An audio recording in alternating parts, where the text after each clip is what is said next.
Out of heartbreak came hope, and out of loss, a legacy that now serves thousands. Tonight's guest turned unimaginable pain into purpose, building a foundation that helps family find peace and stability in their hardest moments. You're about to hear how compassion, courage, and contribution define the true meaning of prosperity. Here we go! Nicole Johnson, Nicole Johnson, Nicole Johnson, let's go! And welcome to Prosperity Conversations. I am the Nicole Johnson, and tonight's guest, and I'm not going to chop up her name, y'all. Y'all know how bad I feel about that. So I'm going to have Miss Michelle pronounce her last name and introduce herself for us when she comes up. But she is a mother, an advocate, and a nonprofit founder whose story redefines prosperity through compassion and purpose. In 2018, Michelle faced every parent's worst nightmare when she lost her daughter, Colette Louise, after a high-risk pregnancy. Somebody felt that. I understand that. During her weeks in the hospital, she saw the immense financial strain that families face, and she vowed to change that. On Colette's due date, she founded the Colette Louise Tashdal Foundation, a national organization that has since provided more than $1.9 million in financial assistance to over 3,400 families across all 50 states. That is amazing. Michelle's mission is simple but profound: to give families hope, dignity, and support when life feels most fragile. Her journey is a testament that prosperity is not about accumulation, but contribution. Come on to the stage, Michelle. Hi.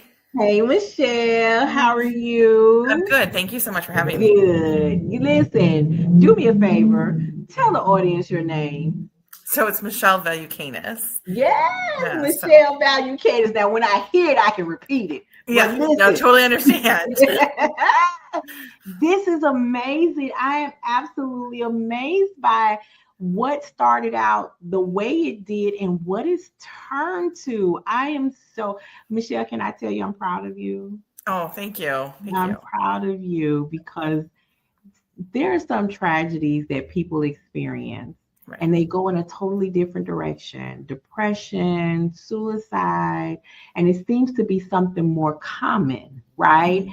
But not only did you find a way to go on your journey of healing, but now to actually extend yourself to help others so that they can, receive assistance when they just don't know that life really is worth living.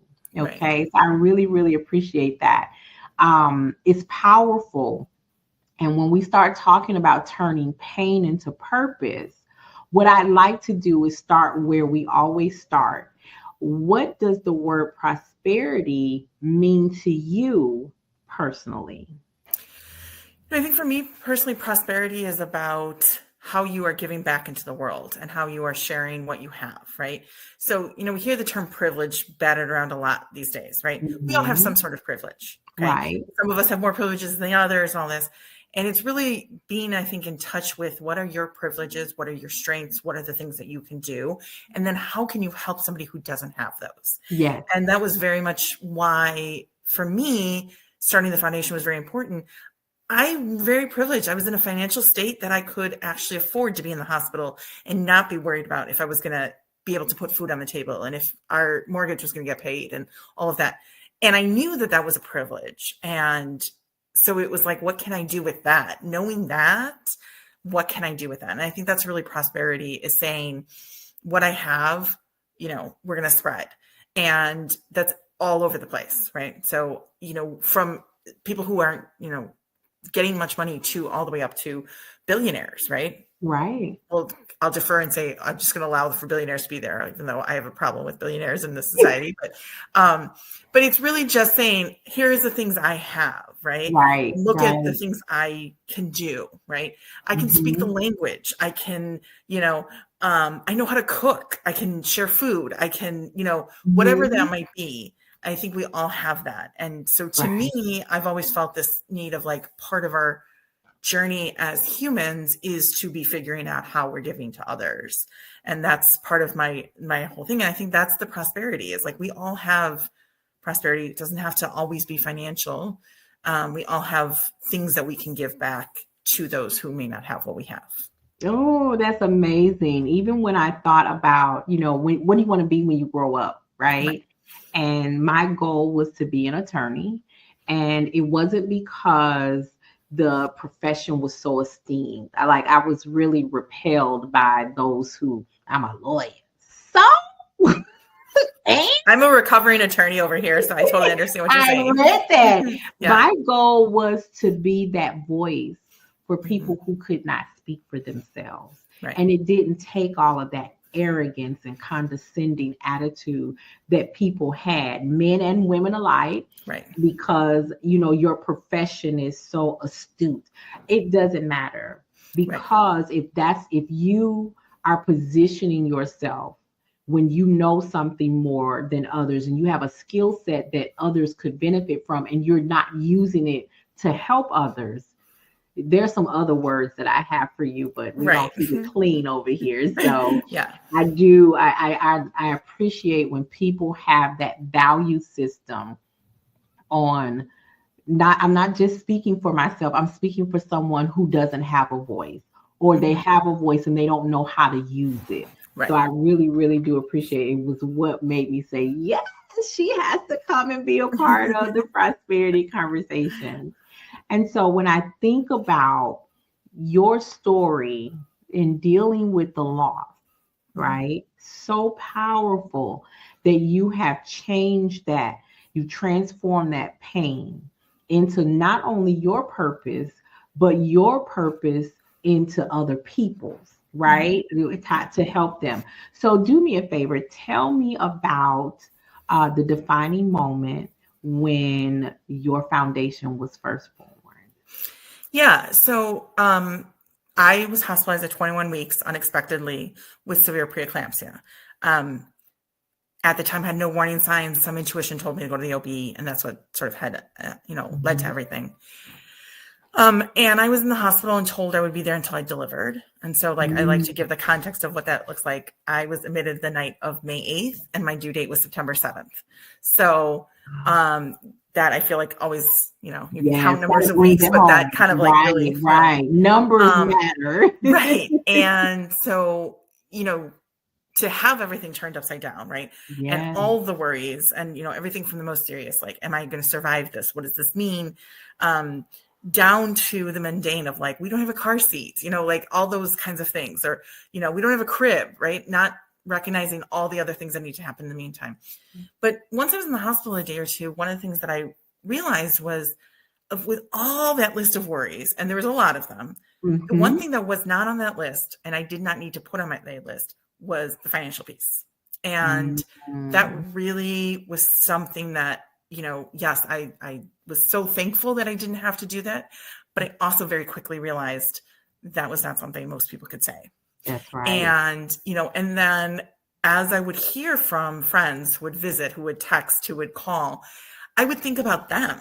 And I would think, how long could you survive, if all of a sudden your income was cut? Or, Mhm. how would you do this?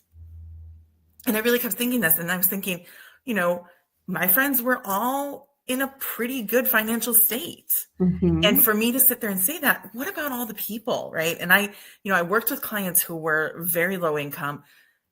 How were they going to do this? Right. And, that kept coming back to me. So the story is always, I was in the hospital a day or two, and I started thinking this, and I said something about this to my husband and said, we need to do something about it. And he said, please, for once in your life, could you just think about yourself? And my response was, you know who you married. And that was sort of the end of that conversation. But it kind of just stuck with me. It just kept coming back up for me. And so I was in Mhm. the hospital a little over 3 weeks before they recommended delivery. And Colette was born at 24 weeks and 5 days, so 16 weeks early. and spent 9 days in the NICU. And I would see it in the NICU. You know, I would see how families were strained. I would see women going back to work who had given birth after I did. So, you know, 3 days postpartum, 5 days postpartum. And I was like, how are you doing this? Right. And, you know, thinking about this. And then, you know, after loss, it's a lot of quick decisions. Do you want to cremate? Do you want to bury? You know, all of those things cost money. And that was something. And so it kind of just kept coming up. I will always say, I didn't think I could start something. I didn't think I wanted to start something. But this message just kept coming back to me. And really what I found was like, nobody was doing what I had seen in this vision of all of this that had been, you know, kind of done. And at the same time, people were, you know, I was getting messaging from the world. Basically, it was like, okay, now stop talking about your daughter. And I was like, no. This is my daughter. And if she was live and I didn't talk about her, people would think I was something was wrong with me, right? Yeah. So to me, I was like, just because she died does not mean she stopped being my daughter, or that I stopped right. being my mother, or anything like that. And so it's kind of like the two worlds were sort of competing in my head. And I finally was like, I think that this is what the universe is sending me to do. And I think that this is how I keep Colette's memory and name alive. And I think this is how I'm going to be her mother, right? It's not anything that I had ever chosen, but this is how I'm going to do it. And I think that was really what was my guiding light to do it. And so, yeah. Virtual hug. Virtual hugs. That's amazing. And it's really such, I think people think that they are being helpful, right? You can't ever tell anybody what grief looks like or when it stops. Right. I mean, there's sometimes your good friend might just need to come and sit on the couch next to you. I don't need you to say anything. Just be there. Maybe grabbing a bowl of ice cream from the freezer, but don't say nothing else, you know, just be there. So it is. And I'm glad you pushed forward with that, because her name now lives. Her memory, she's always a part of you, but now her name lives on. So this is a beautiful way of using your purpose to keep love alive. And what I want to say is now, when I was reading about your story and the information provided, you know, Prosperity in Action is your foundation has helped over 3,400 families across the nation. And that is absolutely incredible. Please share how your programs provide clarity and confidence to families in crisis, and how you've seen that support create ripple effects of hope. Yeah. I mean, really, I think it's saying, you know, we have this situation, and I'm actually in the process of updating our data, but our most recent data was saying we were seeing an average of an $8,000 drop in income related to something that was happening, whether that be the high risk or complicated pregnancy, a NICU stay or loss, or sometimes a combo of things. And, you know, most people can't really imagine losing $8,000 of income. Right. And I think that what it has done is it is saying, is one, acknowledging the grief and the pain and the hurt and saying, we hear you, we see you, we've been there, and let's extend a helping hand. But then it's also the financial piece of like, what can we relieve that removes an obstacle to being able to focus on your health, on your family's health. And so that could be, you know, anything from gas gift cards to get you to and from to visit your baby in the NICU, right? Can we keep your phone on so that you can be in communication with doctors? You know, in a case where a baby is going to go home on medical equipment, can we make sure that your electricity stays on? Or, you know, for the medical, you know, either whether it be medicines or equipment or treatment that a doctor is recommending, and yet an insurance company is not going to pay for, or not going to pay completely for it. Can we help that so that you are going home with a better peace of mind that, you know, your baby is going to be safe? And then in cases of loss, can we do the, whether it's a burial, a cremation, something that is giving you that first step in healing, right? This is a situation no parent should ever have to be thinking about what they're doing with their child, right? We're supposed to outlive our children, all of that. And so when you're doing that, and then you're also like, I don't know how to do this financially. Mm-hmm. It's so terrible to think that, I one time said, I don't know what we did for Colette in terms of burying her. I don't know what we paid. I know we handed over our credit card twice. At the funeral home and at the cemetery. I have no idea. And somebody said, well, you should find out. And I said, I honestly don't want to know, because I want to say that this is the thing of like, I just did this, right? Wow. I was in the position to just be like, here you go.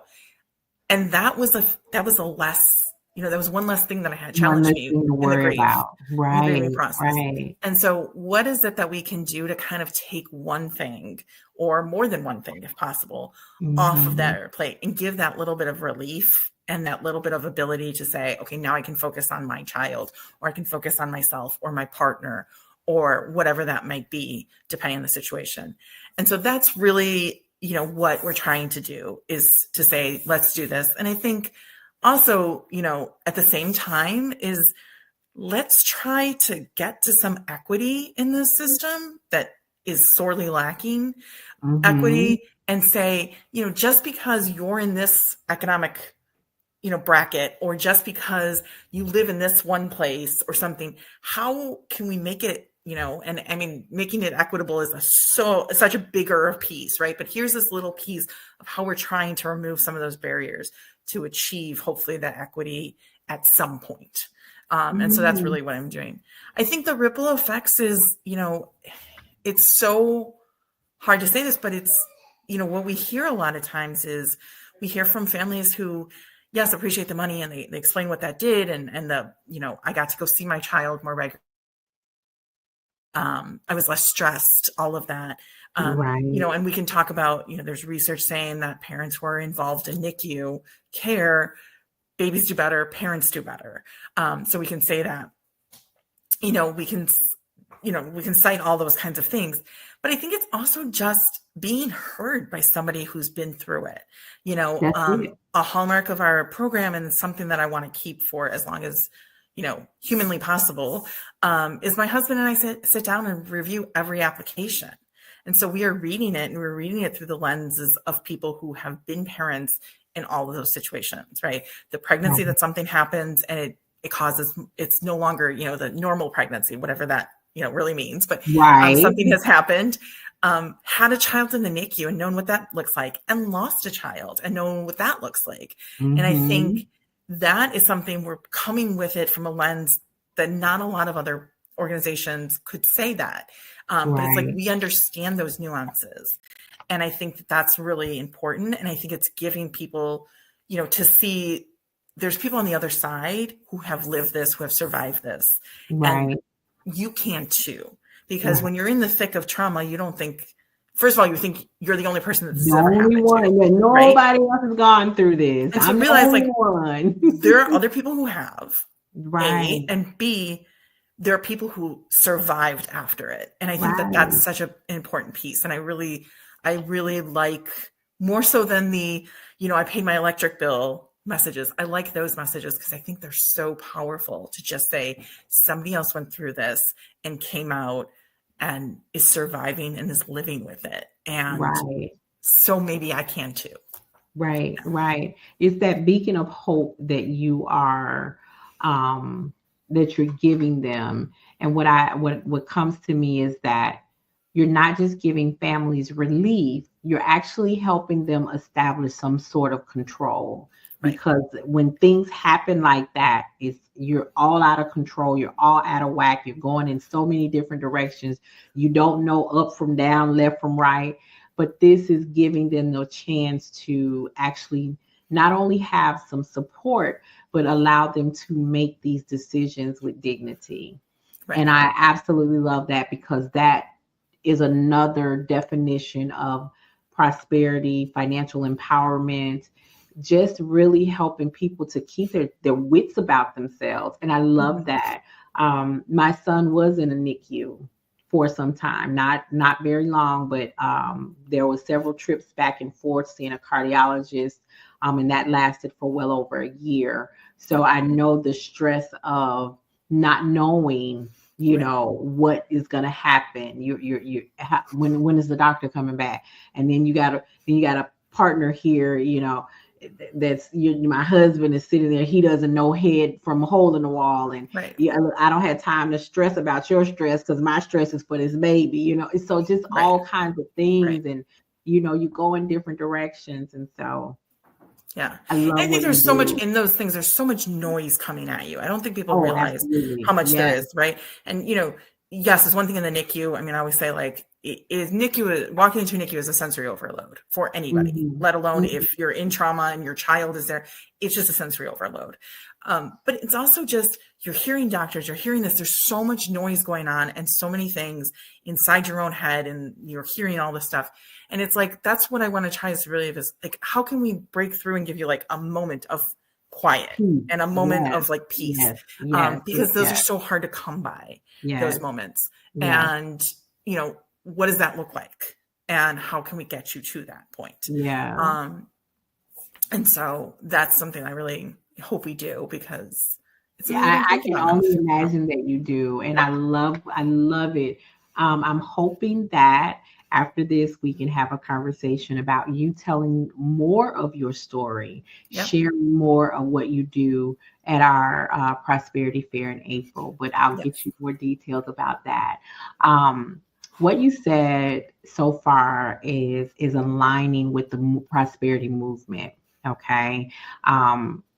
It's more about the progress with purpose. It's giving people dignity while they make decisions.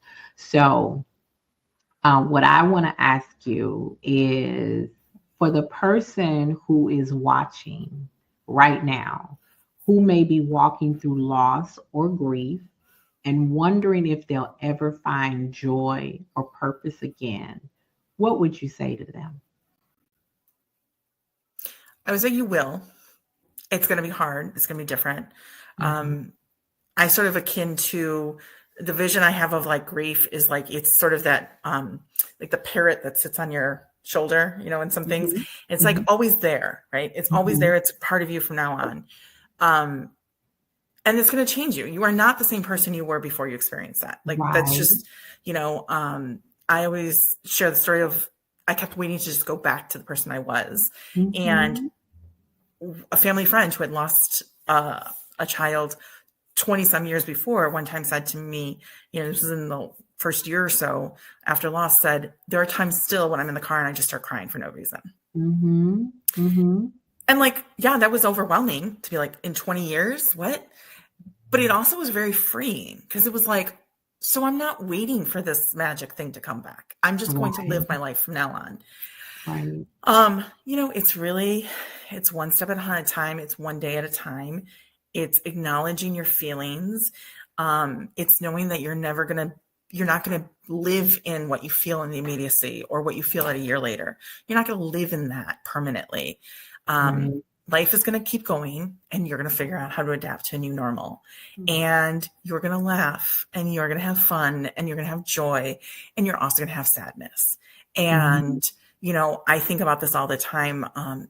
There's been reports of, and this didn't exactly happen to me, but that the first time a parent laughs after their child died, that the first time they laugh, that they, you know, smack their hands over their mouth, because to them, it's like, wait, how can I be doing this? And I had a very similar situation. My husband and I, you know, I don't remember exactly how long it had been. We went out to dinner. And we actually, like, we really enjoyed each other's company. We had fun, Mhm. and we laughed, and we did everything. And we got home, and I started crying, because it was like, how could we have had this time when we Mhm. don't? And really, you know, I had to accept that there is going to be that. There are days where, you know, I'd laugh all day long, and then there are days where it's like, yeah, this is a really hard day today. Yeah. And it's really learning to ride the roller coaster and learning how to shape your world around how grief fits into your life. Yeah. And I think that that's the important part. You know, people have always said to me, like, I don't know how you survive this. And I'm like, you do it because you do it. Right. And so, like, for me, I would say, let's break it down. I really had one of two options to begin with. I end my life or I continue on, right? That's it. That's And it. ending my life did not feel, I was never That there. wasn't an option. That wasn't That an was option. not an option. So I had to Right. continue on. And then when I decided I had to continue on, it was like one of two ways. Either I can go on and I can live my life and I can make meaning of it and live it, or I can become angry and bitter. Right. And to me, angry and bitter was not the way I wanted it to be, you know? Mm-hmm. And so I chose the other way, and it's not easy. And that's also not to say that I don't have days that are angry and bitter. I absolutely Right. do. Sometimes more often than I would like. Mm-hmm. But I think it's overall saying this happened to me and now I'm going to go forward and figure out how this works in my life after that. And I think that's really powerful. It is. It is so powerful. You've reminded us that even through pain, we can still build something that helps to heal others. And that is truly prosperity in motion. You said something about, I could choose to be bitter because of what has happened. And Michelle, I'll just say, we got bitter folk walking around here and they haven't even gone through half of what you know what I mean? Right. So it really is a choice. And I love that you are at that point. And I know it was a hard journey. And that doesn't mean that the journey is over. You just don't go around that. You just don't go around it as often. Right? So you have to give yourself the same amount of grace that you extend to everybody else and recognize, you know what? It's not a good day. I'm gonna stay over here. Right. I'm gonna stay over there. I'm gonna stay over here. And though the people who matter are gonna recognize that. So thank you for being part of the prosperity conversations and for showing us that true prosperity begins with compassion and purpose. And to everyone who is watching, if this conversation moved you, I want you to make sure that you stay tuned for additional prosperity conversations, as well as our Speaker Prosperity Summit Fair that'll be coming in April. And as I tell you all the time, I am the Nicole Johnson, wanting to remind you that prosperity isn't something that you chase. It's something you create through purpose, compassion, and as Michelle has exhibited, through service to others. Thank you guys so much. Until next time.